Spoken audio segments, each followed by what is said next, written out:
The Qur'an and Eternal Challenge Part 4. Chapter 3. The Prophecies of the Qur'an.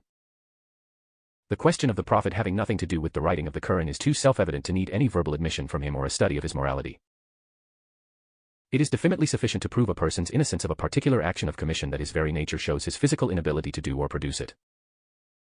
Let us now reflect on whether Muhammad, the unlettered prophet, could have produced the Qur'anic concepts and meanings on the basis of his own knowledge and intellectual means.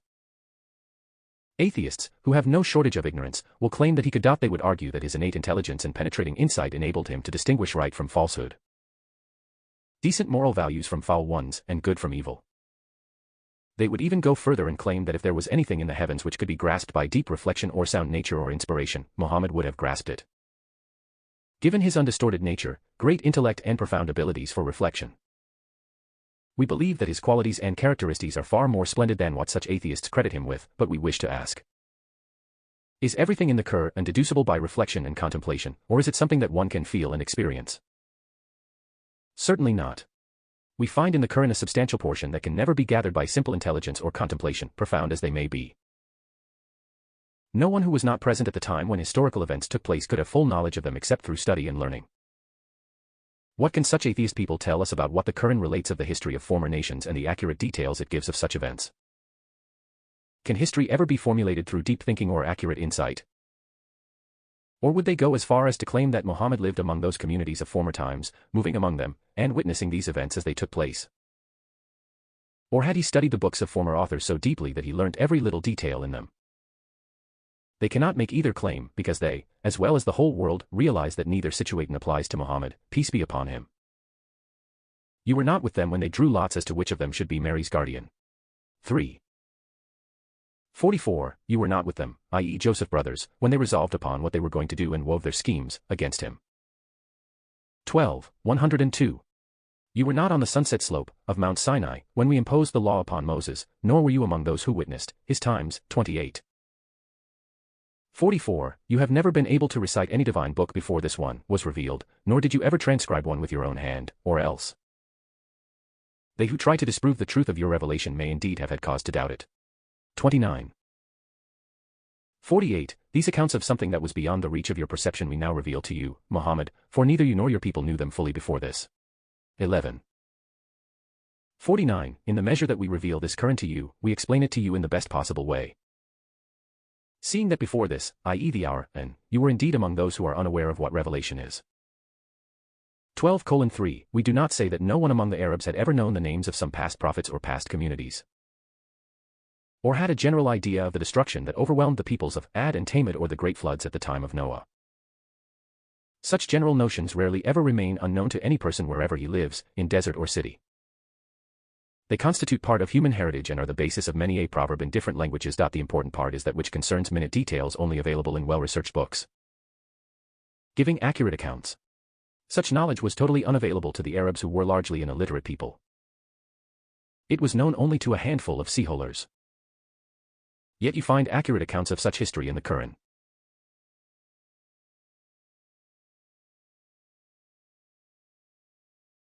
Even figures correspond perfectly. In the story of Noah, as related in the Qur'an, he is said to have lived among his people for 1,000 years less 50. And in the book of Genesis we read that he lived 950 years.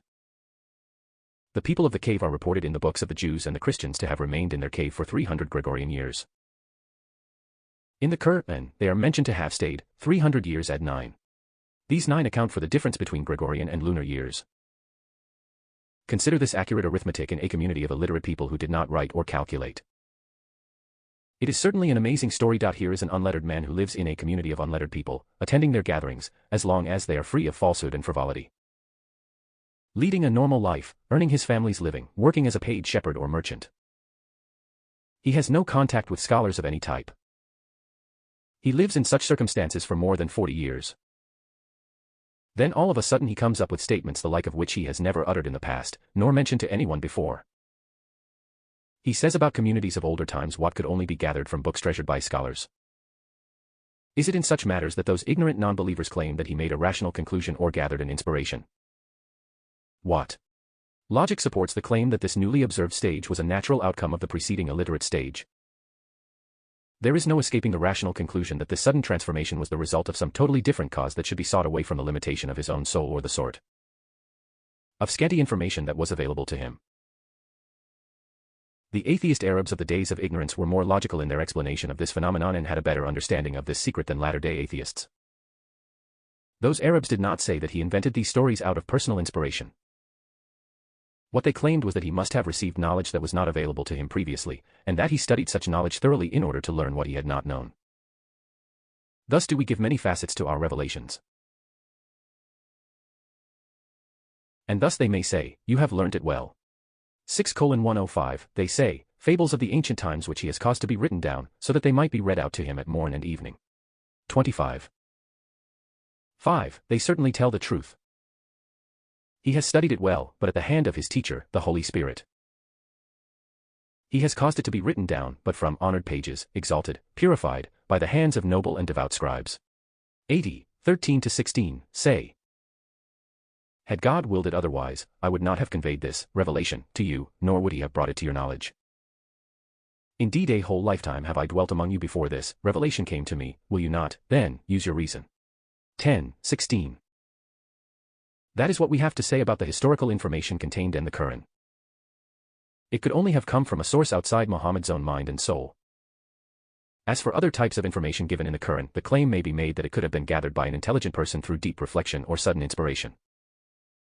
Such an argument may appear logical to start with, but it soon collapses as a result of thorough examination. The human mind has a special route through ulj to grasp ideas, thoughts, or concepts. It also has a certain limit the type cannot exceed. Anything that does not fall directly within our normal senses or inner faculties of perception, and which has no roots within the human instinct, can only be understood through an appropriate premise that leads to what has not been known. This can be either suddenly as in surmise or intuition, or slowly as in deduction and construction. Whatever is not introduced through one of these ways cannot be grasped by the human mind in any other way. It has only one remaining source, namely, inspiration, or quoting someone who has received such inspiration.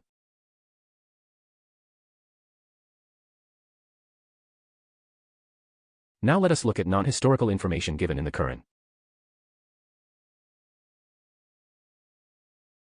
Do we find any means and introductions given for them in order that the human mind is able to grasp them? We will answer this question presently, but we will now give two examples of such meanings.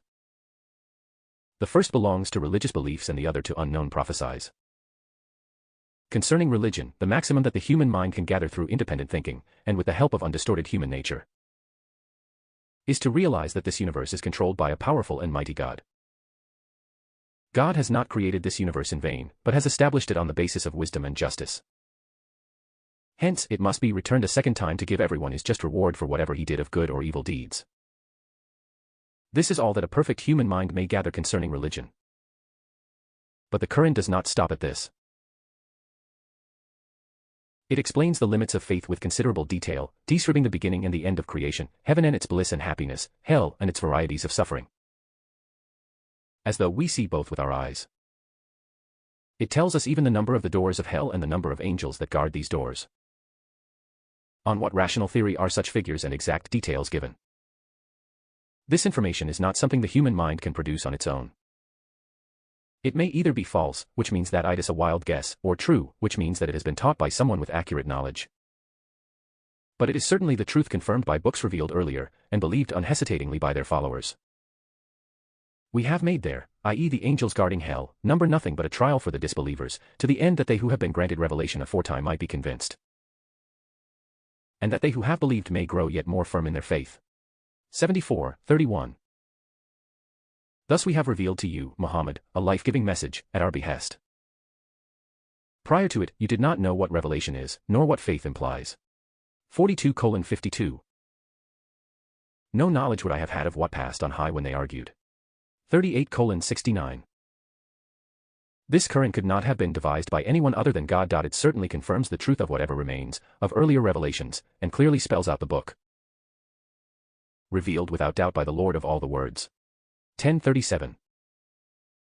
Now let us consider how a perfect mind deals with prophecies of matters unknown. It can only rely on its past experience, making it a light that may predict a few steps along the course of future events. In other words, it makes that which is known and already experienced a criterion by which to judge what is to come. Its judgment is always taken very cautiously, saying, "This is what may be deduced if matters are to follow their natural course, and provided that nothing out of the ordinary takes place." Making a firm prediction, with definite details. Even in matters that are not indicated by a scientific premise or an informed guess, is done only by one of two types of person. The first is a person who does not care what people say about him, or whether they describe him as a liar. This is the behavior of fortune tellers. The other type is a person that has a covenant with God, and God does not breach a covenant he makes with anyone. This is the behavior of prophets and messengers sent by God. No one else makes such predictions except one who quotes from either of these two types. So to what category belongs the carrier of the Qur'an when he gives us a definitive statement outlining what is to happen in a year's time or after a few years, or what happens in the rest of time? Or what will never take place at any time? He has indeed given us such predictions in the Qur'an, yet he never before made any attempt to give any information about the future. Nor did he ever claim any knowledge of astrology or fortune-telling. He was never given to making any such wild claims as such people do. What he gave us in the way of revelation was totally different from theirs. Fortune-tellers and astrologists may give a mixture of what is true and what is false.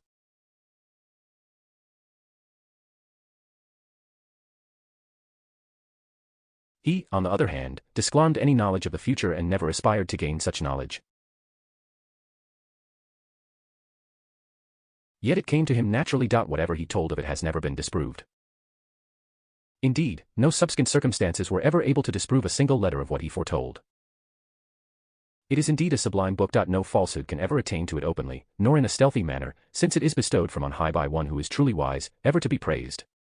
41:41-42.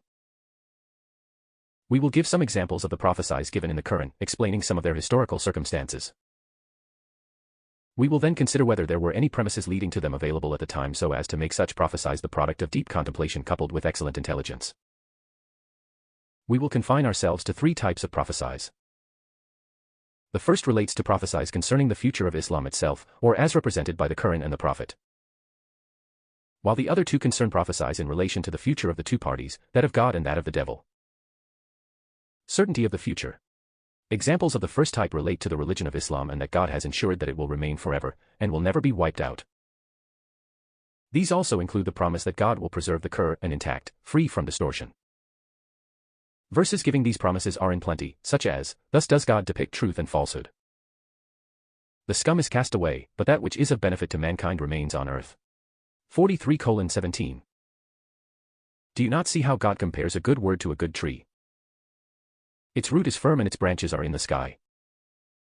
It yields its fruits in every season by leave of its Lord. 14:24. It is we that have revealed this reminder, and it is we ourselves that shall preserve it. 15:9.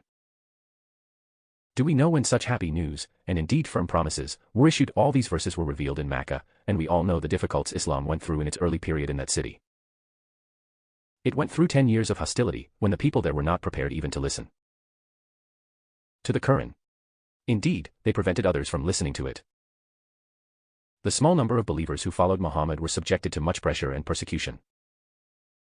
Then, the Prophet's whole clan were boycotted and besieged in their quarters for a long period of time. Furthermore, there were secret, and even open, conspiracies to assassinate the Prophet or to send him into exile. Would anyone detect in the thickness of such endless darkness any faint ray of hope which might have brought those persecuted people a chance to proclaim their faith and to call publicly on others to follow it? If a reformer entertains such a hope, it is based on what he himself feels about the nature of his message. It certainly does not rely on the apparent course of events. Would he, in such circumstances, allow the hopes he entertains to grow so strong as to become an absolute verdict? Suppose that he is so optimistic and hopeful that he is convinced that his message will triumph in his own lifetime.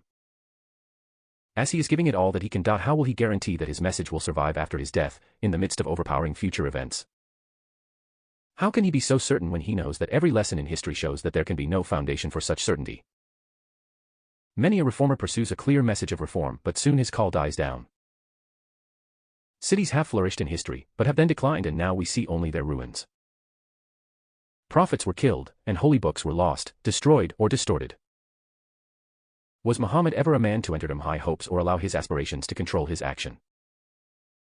Before he began to receive revelations, he never entertained any hope that he would be a prophet. You never hoped that this book would be revealed to you. Yet it is only through your Lord's mercy that you have received it. 28:86. Even after he was chosen as a prophet, he could not guarantee that his revelations would remain with him. If we pleased, we could take away that which we revealed to you.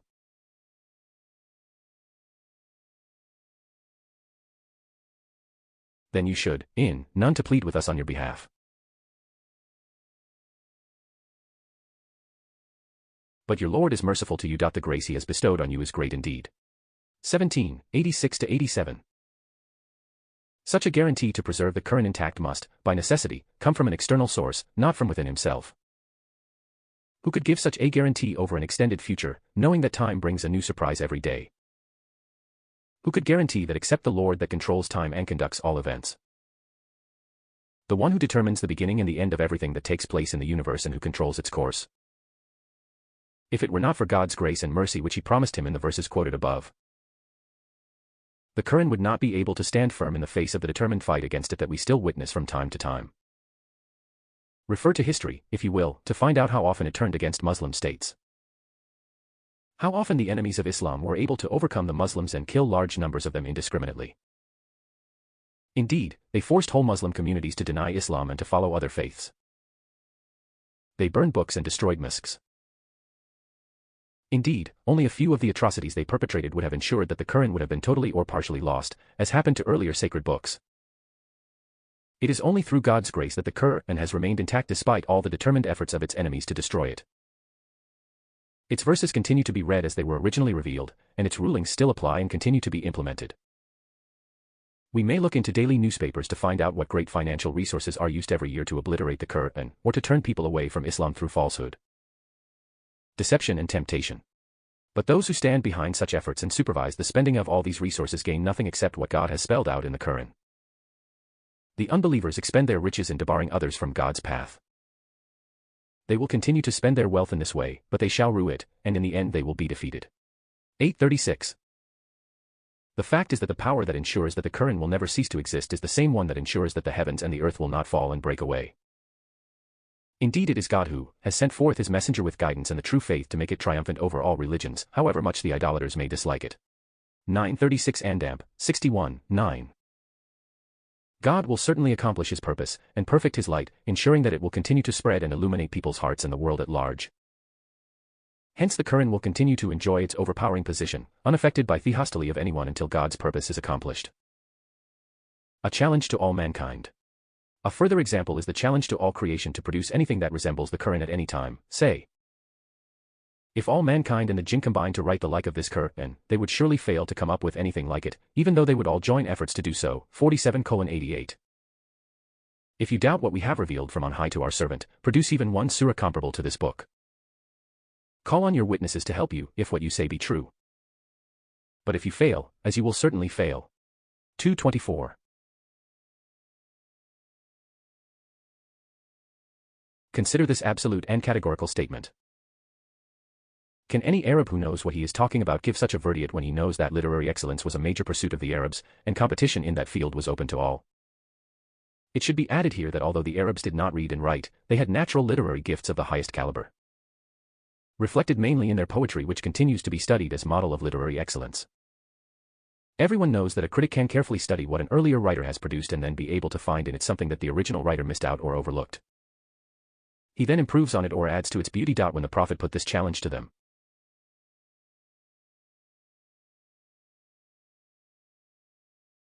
did he not consider that he would risk a great literary confrontation with a community that enjoyed native literary gifts in abundance?